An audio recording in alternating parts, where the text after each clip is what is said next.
ভারতকে বিধ্বস্ত করে এবার বিস্ফোরক মন্তব্য করলেন বাংলাদেশের অনূর্ধ্ব দলের অধিনায়ক আজিজুল হক তামিম। যুব ক্রিকেটে নিজেদের মেরে ধরতে শুরু করেছেন বাংলাদেশের উদীয়মান ক্রিকেটাররা। 2020 সালে অনূর্ধ্ব-19 বিশ্বকাপ জেতার পর এবার দ্বিতীয়বারের মতো এশিয়া কাপের শিরোপা ঘরে তুলেছে বাংলাদেশ। ফাইনালে অনূর্ধ্ব-19 দলকে উড়িয়ে চ্যাম্পিয়ন হয়েছে বাংলাদেশ অনূর্ধ্ব-19 দল। টুর্নামেন্টে ব্যাটে বলে লড়াইয়ের পাশাপাশি কথায় ও চলন বলনেও আগ্রাসন ফুটে উঠেছে বাংলাদেশের যুবাদের, যা নিয়ে আলোচনা হচ্ছে বেশ।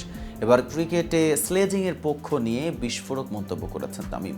সরাসরি বুঝিয়ে দিলেন ম্যাচ জিততে স্লেজিং এবং আগ্রাসনের গুরুত্ব।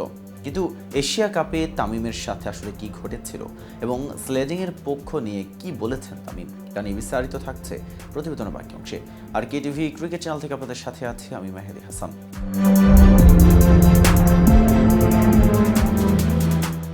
ক্রিকেট মাঠে স্লেজিংকে শিল্পের পর্যায়ে নিয়ে গেছে অস্ট্রেলিয়া। তাদের হার না মানা মানসিকতার প্রমাণ মেলে তাদের করা স্লেজিংয়েও। প্রতিপক্ষকে মানসিকভাবে বিপর্যস্ত করে তুলতে বা চটিয়ে দিয়ে ফায়দা লুটতে ওস্তাদ অজিরা। বাকি বড় দলগুলো পিছিয়ে নেই। বিরাট কোহলি, স্টিভ স্মিথদের প্রায় প্রতিপক্ষকে বাক্যবাণে বিধ্বস্ত করতে দেখা যায়। মাঠে তাদের আগ্রাসন প্রতিপক্ষকে চাপে ফেলেছে অনেকবারই। এবার এশিয়া কাপে বাংলাদেশের যুবাদের মধ্যেও সে আগ্রাসন দেখা মিলেছে। কথার লড়াইয়ে জড়াতে বা স্লেজিংয়ে পিছপা হননি আজিজুল হক তামিম। পাকিস্তানের বিপক্ষে সেমিফাইনালের কথাই ধরা যাক। সেদিন পাকিস্তানি পেসারের একটা বাউন্সার ঠিকঠাক খেলতে পারেননি আজিজুল হক তামিম। সঙ্গে সঙ্গে বোলার তাকে প্রশ্ন করেন, বল দেখেছিস? পরের বলেই জবাবটা ব্যাটে দিয়েছেন তামিম। ছক্কা মেরে পাল্টা প্রশ্ন করেন, তোমরা বল দেখেছো? এভাবেই কথার লড়াইয়ে জড়িয়েছেন জুনিয়র টাইগাররা। স্লেজিংয়ে প্রতিপক্ষের আত্মবিশ্বাস নাড়িয়ে দিয়েছে। ফাইনালে ভারতের বিপক্ষেও আগ্রাসন দেখা গেছে জুনিয়র টাইগারদের মধ্যে। স্লেজিংয়ে মত্ত ছিল দুই দলই, এমনকি মাঠের দর্শকরাও বাদ যাননি।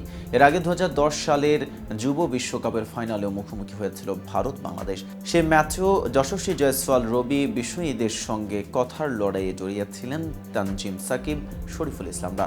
এবারের এশিয়া কাপে বাংলাদেশকে নেতৃত্ব দেয়া আজিজুল হক তামিম মনে করেন এই আগ্রাসন স্লেজিং মাঠের খেলায় প্রভাব রাখে। ম্যাচ জিততে এসবের প্রয়োজন আছে বলে মনে করেন তিনি। বাংলাদেশ ক্রিকেটের এই নতুন তামিম বলেন, ভালো দলের বিপক্ষে খেললে স্লেজিং হয়, এরাও করেছে, আমরাও করেছি। জিততে গেলে একটু স্লেজিং এগ্রেশন দরকার আছে। স্লেজিং ও আগ্রাসনের চরম প্রদর্শনী দেখা গেছে গ্রুপ পর্বের শেষ ম্যাচে শ্রীলঙ্কা এবং ফাইনালে ভারতের বিপক্ষে। এই দুই ম্যাচে প্রতিপক্ষ বাংলাদেশি যুবাদের তীক্ষ্ণ বাক্যবাণে বিদ্ধ করেছে। প্রতিপক্ষের স্লেজিংয়ের চাপ কিভাবে সামলিয়েছেন জুনিয়র টাইগাররা? তামিম বলেন, জিততে হলে কে সামনে কে পেছনে দেখার দরকার নেই, তোরা খেলতে থাক।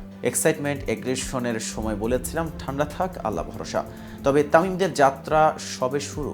সামনে আরও একটা এশিয়া কাপ, এরপর যুব বিশ্বকাপ। যুব দলের সাফল্য সিনিয়র ক্রিকেটে ফুটিয়ে তোলার চাপ তো আছেই, হারিয়ে যাওয়ার শঙ্কা তো আছেই। তবে নিজেদের নিয়ে দারুণ আশাবাদী এই তরুণরা। তো ভিউয়ার্স, ভিডিওটি সম্পর্কে আপনাদের কোনো মতামত থাকলে জানাতে পারেন কমেন্ট বক্সে। সাথে নিয়মিত ক্রিকেট আপডেট পেতে কেটিভি ক্রিকেটের সাথেই থাকুন।